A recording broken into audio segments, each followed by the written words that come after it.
So, welcome back. We are deep diving into some Scotch whiskey today. I love Scotch. Scotch is like the backbone of my intro to whiskey. It's one of the magical, eye-opening experiences that I've had for a number of reasons. One being Ardbeg 10-year, which was the introduction to really heavily peated scotches, and you taste it and it's burnt rubber and band-aids and you're like, God, I don't know what I just drank. But until you taste it with something like dark chocolate, for example, and this happened to me. It's just a funny little story that I like to tell people that my dad likes to buy my mom this box of chocolates from Costco, and we had the whatever, it was just like a little chocolate bonbons. And I had grabbed one in the morning and it was coconut, and I hate coconut and all of its horrifying manifestations and confections and pastries and candies. Like, don't give me coconut. I hate coconut. So I bit into this thing and it was coconut, and the first thing that I could find to kill it with fire was this bottle of Ardbeg 10. So at 7:30 in the morning, I tried to kill coconut in my face with Ardbeg 10. And my dad's looking at me like, oh, are you good? You okay? You having a moment? But the combination of the dark chocolate on this stupid candy with coconut, plus the Ardbeg 10, was this whole like mind-opening, like, whoa, all of a sudden there's graham cracker flavors and there's toasty marshmallow things happening. And I'm like, what happened in my face? So I ended up grabbing a different, I actually grabbed the little card thing and had to read pick one that wasn't coconut again. And I found just a dark chocolate, bit into it, kind of let it melt a minute, and then just took a little sip of this Ardbeg 10. And I'm like, holy shit, this is what it's supposed to taste like. Not that you always have to have this other thing to make it enjoyable, but sometimes your brain has to have another flavor to pull out those tasting notes that makes it pleasant, right? The point is the combination of foods and what you're drinking sometimes changes how we perceive flavors. So I have really transitioned into loving a deeply peated Scotch, and not just because I can pair it well with something that matches to it, like dark chocolate, but because those flavors tickle me in a way.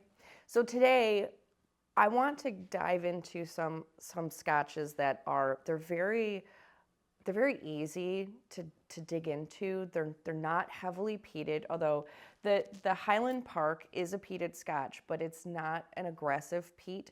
It has a very pleasant smokiness to it. And for people who are kind of just, sticking their toes in this murky pool of Scotch whiskeys, and you're like, oh, I'm a little scared, I don't know, I don't like Scotch and I don't want peat. These are three Scotches they're very nice. They're fruity, they're a little floral, they've got like a good graham crackery expression on the palate. They're a classic whiskey, like Scotch styled whiskey. So the Tamnavulin, this is a new one to me. This is the first time I've tried it. I find it very pleasing. It's kind of a warm and inviting. It's a little fruity on the nose. It doesn't punch you in the face with ethanol or that burn when you smell it. It's just kind of a pleasant kind of like, okay, yeah, you get those notes of the sherry cask. It's a double oaked expression. It's very subtle. It's not like overwhelming. It doesn't overpower your nose.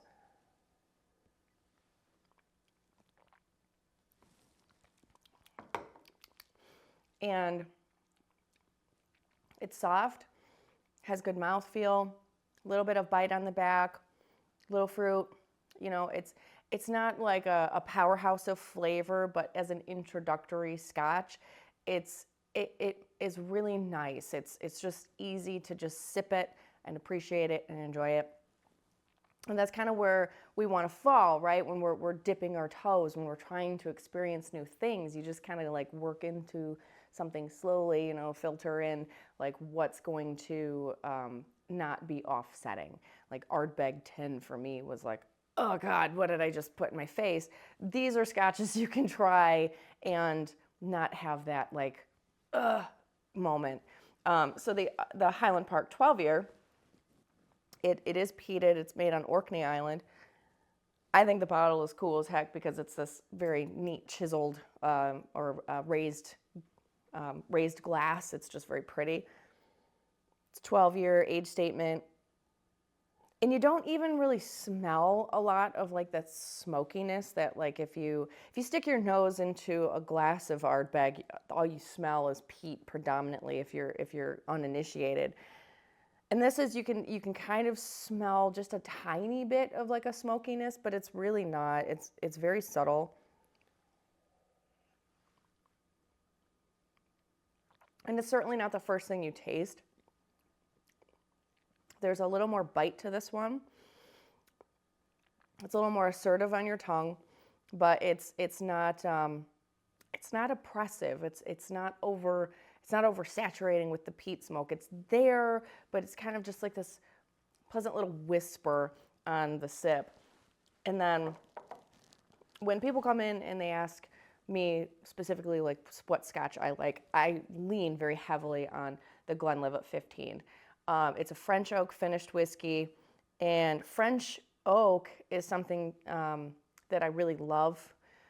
It's very different from an American oak flavor. It's got more kind of a almondy, kind of a sweet cherry kind of fragrance. And you smell that in the glass like right away.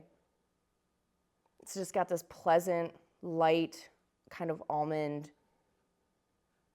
kind of sweetness to the fragrance. And the sip is just delightful. It's smooth, it's kind of velvety, a little creamy, and you kind of get those little like cherry notes from the French oak, and it's just like all of them tickle me in a very delightful way. But so scotches, when you're trying to experience new whiskeys, don't set yourself apart from scotch. Like don't make assumptions about scotch because of peat, because you might have a friend who's very polarized against it. There's so many really wonderful Scotch whiskeys that are available that are not going to kick you in the face with, you know, that briny peat smoke. So just dabble, just go out, enjoy it, try it, find a good bar that's got a great selection, and just be like, hey, I've never tried that. Can I just have a little sample pour? And a lot of times, you know, you'll be pleasantly surprised that somebody will pour you a little tiny sip, and if you experience enough things, you can make your own opinions and, you know, just have fun with it. Cheers. Hey, if you enjoyed this video, check out our new content, like and subscribe.